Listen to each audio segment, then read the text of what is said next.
Purging of Ruen, Abridged, Episode 3. Upon his return to Hotel de Ruen, after finding supper at a restaurant nearby, Oscar noticed the air smelt like stale cabbage. 3 streets from the hotel, the smell worsened, and animals wandered around dazed and confused. A street closer, and the pungency of stale cabbage became thickened with a strangely textured sick.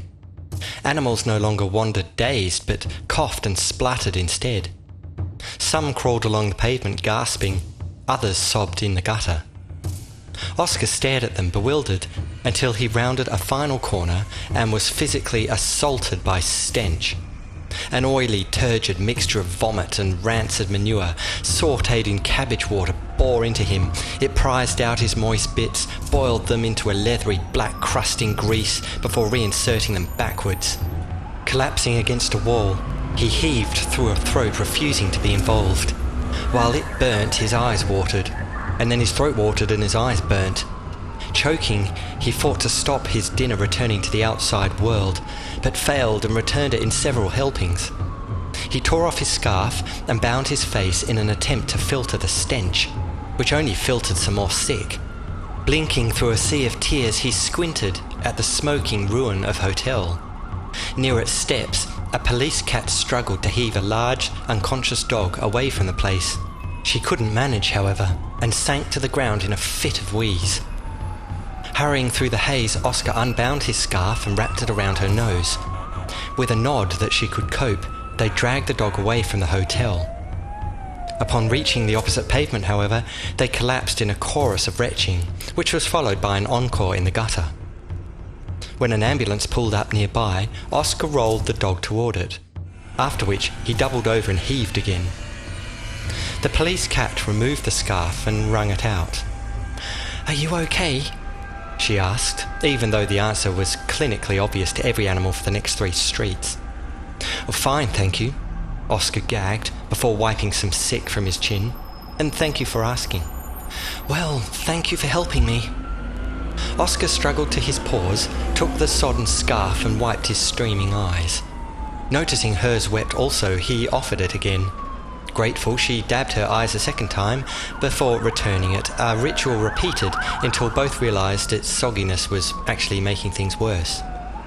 "I'm sorry," she said, "but I appear to have vomited in your scarf." Oscar nodded. "Oh, that's quite all right. I did the same earlier." He blinked at it for a moment before adding, "In a strange way, we've made a sort of sandwich." Police cars and ambulances were parked at all angles, and not conventional ones either. Amongst them, animals struggled upon limbs refusing to cooperate. Most participated in a communal sobbing, while others wandered dazed, howling occasionally and falling into gutters, though not necessarily in that order. From the hotel's entrance, a green haze billowed down its steps and poured from shattered windows, dispersing into the night like a reluctantly exorcised spectre. "What in the name of fluff has happened here?" Oscar asked, stunned. "I don't know," she said after a fit of coughing. "This happened once before, though not nearly so dreadful.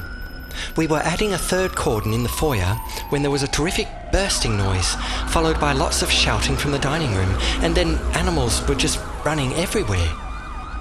She grabbed Oscar with a remarkable force of recollection. "And then the smell," she said. "Oh my heavens, the smell! It was so awful. It was like having my innards as outards. It was like being at an international show your fridge convention and everybody opening their door at the same time." Oscar unhooked her. "It's quite all right," he said. "You're safe now." But then she began to cry and buried her face in his fur. With a paw upon her, he looked around to see who might be in charge. There was a police dog in a white hat a distance away being pestered by everyone, and because he wasn't hysterical, Oscar started towards him. "Did you say this happened before?" he asked, helping the cat to stay upright. "During autumn last year," she said, between sniffs. "There was a similar episode of fumigation in a cafe not far from here, just up the road in fact." And she pointed back the way they'd come. "But nothing like this, nothing nearly so dreadful. And here it is a second time, but oh, so much worse. The second autumn, Oscar mused. Arriving at the animal in charge, they pushed their way through the sobbing throng surrounding him. When noticing his offer struggling to remain vertical, the chief of police flailed his paws at those pestering him and turned to her. "Officer Penty Lentil Trudel," he said. "Are you quite all right?" It was, of course, a silly question, as the answer was still clinically obvious to every animal for the next 3 streets. "She was amazingly brave, police chief," Oscar said, "but she collapsed when trying to help another animal. Perhaps it would be wise to let an attendant have a look at her." "Yes, of course." And he bent down to be certain, still ignoring the pestering. "Are you feeling a little better?" "Yes, Chief," she nodded. "This cat's been most kind." The police chief pointed to some ambulances further upwind and advised her to stay there until she was feeling better. She nodded and did so, but not before giving Oscar a hug. "Is there anything I can do to help?" Oscar asked. The chief sighed. Never had he endured an evening like this. Animals kept pestering him for instruction. In the end, he just made stuff up. So far, he'd been successful, if one could call this unmitigated disaster a success. "I don't suppose you have a magic wand?" he asked, taking off his hat and running a paw through sweat-matted fur. When Oscar shook his head, the chief nodded, unsurprised. When more officers arrived and asked whether they should do a bit more cordoning, the chief suggested it was probably unnecessary, considering the whole area stank like a fetid turd engine. "Have you any idea what happened?" Oscar asked, during a lull in pestering. The chief shook his head, bewildered. "We performed several sweeps of the area hours beforehand," he said. "And we had more cordons in place than a cordon testing facility in the Cordonian city of Cordon, and yet..." And he gestured toward the hotel and the sobbing animals slipping on sick around them. Only then did Oscar remember who'd been dining at Hotel Ruen. "Horace!" And turning to the chief, he asked, "The council, where are they? Was any animal hurt?" "Hurt? Only their pride, no doubt. No, they ensured they were the first to be whisked away. They didn't let any animal receive attention before themselves." "Where would they have been taken?" "Home, in all likelihood.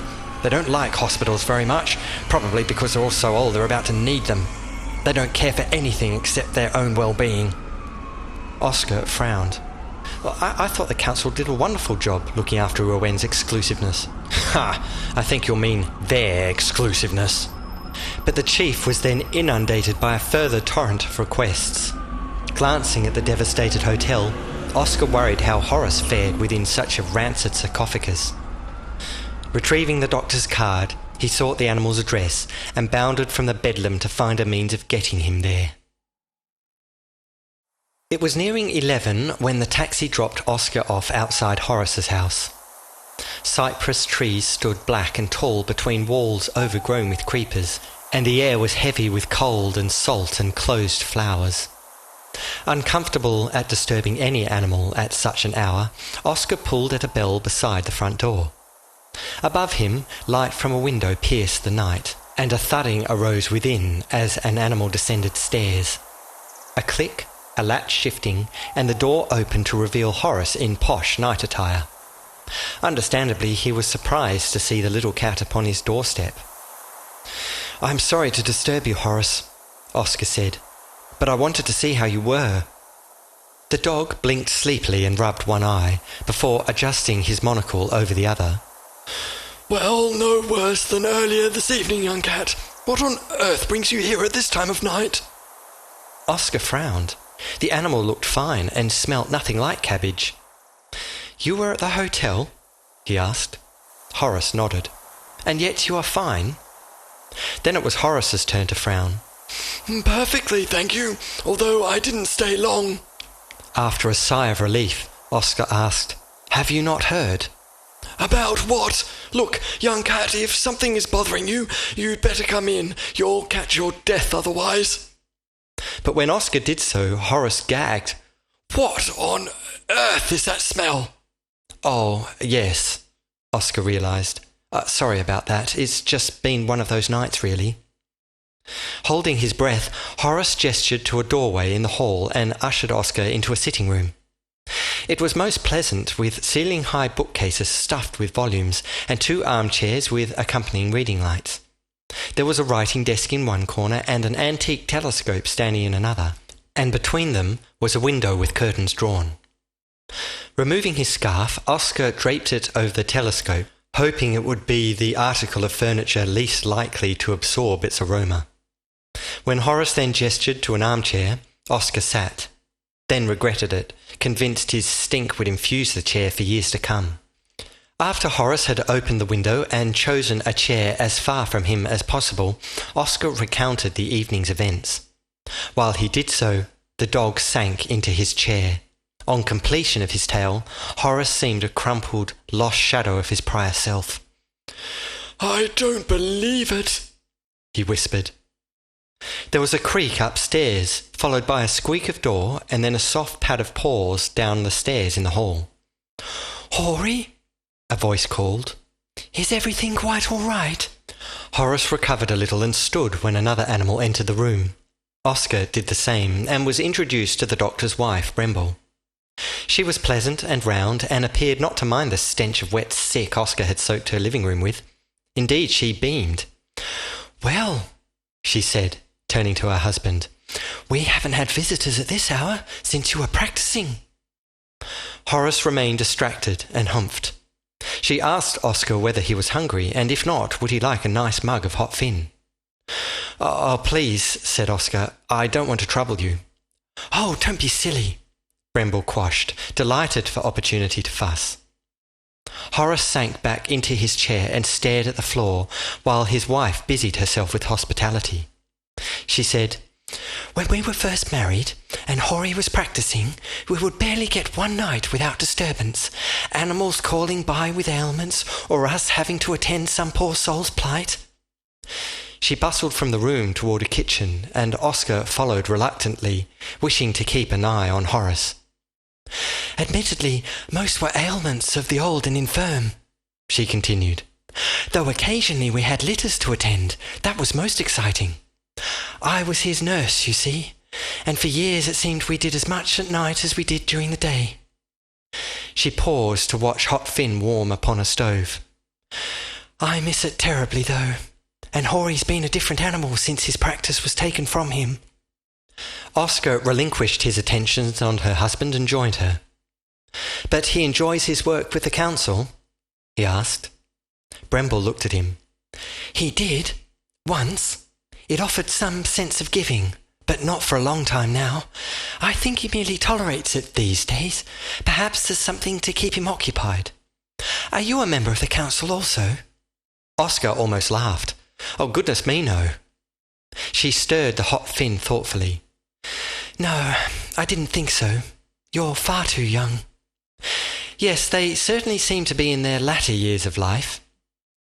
Bremble found some mugs and began to distill the hot beverage, saying, "I think that's where the problem lies, really." The mugs upon a tray, Oscar offered to take it, and she obliged with a smile. Returning to the sitting room, both animals looked at the despondent dog brooding in his chair. "That's why he left dinner early this evening, actually," Bremble said. "He came home furious with his colleagues' inflexibility. I think Hory's had a gutful of the whole council charade." They spoke quietly while Horace rose and paced before he left the room to make some phone calls. Oscar took his drink and sipped before asking, "I understand he had an accident that forced him to stop practicing." Bremble put her mug down and checked the doorway to make certain her husband was elsewhere. "There was an accident many years ago," she said. "A really quite bizarre one, actually. A trauma patient who'd been brought into the hospital inadvertently stabbed Hory in the eye with a sharpened tube of worming ointment." "Oh, how dreadful!" "Isn't it? But more than that, it's such a loss for Ruen. Never has there been a more caring doctor. The very reason I married him, in fact. I know he has tried to give the same care through his work as a counsellor, but I feel that it's been an uphill battle and frustrates him most dreadfully." She glanced at the doorway again. It was the Pajami who eventually persuaded him to join the council, because she has, after all, known him her entire life. But up until the accident, he'd been far too busy with his medicine to heed her call. She sipped her hot fin. I've met the Pajami only once, during one of her many lavish balls upon her luxury yacht, and I didn't take to her at all. Nevertheless, her timing was most auspicious, because Horace struggled to come to terms with relinquishing medicine, and her recommending him to the council gave him some sense of direction. Sighing, she pondered her mug for a moment. Even so, the council could never be a substitute for his lost passion, and he certainly seemed gloomier these past several months. I suspect he's had things on his mind that he hasn't mentioned to me. Are you a friend of his? Well, I'd like to think so, although I only met him recently. I'm not from Ruen, you see. She nodded. Yes, I gathered that. There aren't many young animals left in Ruen now, I'm afraid. She smiled. Forgive me, I don't mean to babble so, but it's rather nice to have a young animal in company. Her smile faded. Rather like old times, really. He raised his paw to dismiss her apology, before offering one of his own for visiting at such an hour. She looked away and said, So Horry was right, after all. But before he could ask what she meant, her husband returned. Falling into a chair, he looked as though he hadn't slept for days. The entire council, he whispered. What? Dead? Cried Bremble. Horace shook his head. No, my dear, not dead, quite alive, all of them, fortunately. He stared at Oscar then. But they may never have whiskers again. There was silence from all three before Oscar said, I think I saw the animal responsible for this. They looked at him in surprise. It was the same animal responsible for the writing on the wall outside the hotel on the morning I first met you. Horace frowned while Oscar explained. I bumped into her during the early hours while she was smearing bricks with manure. I'd been out for a walk, you see. Who is she? Asked Bremble. Oscar shrugged. I don't know. She's a young cat and pretty brazen, obviously. What makes you believe she's responsible for this evening? Horace asked. I saw her leave the hotel just after we spoke on the steps. It seems a rather extraordinary coincidence, considering the fecal theme. Did she see you? Yes, indeed, and I think she was rather surprised.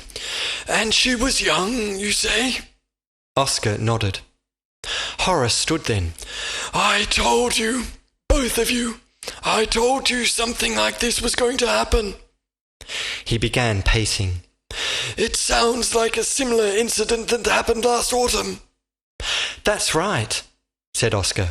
A police cat said this was rather similar, just on a far more horrendous scale. Horace turned to him.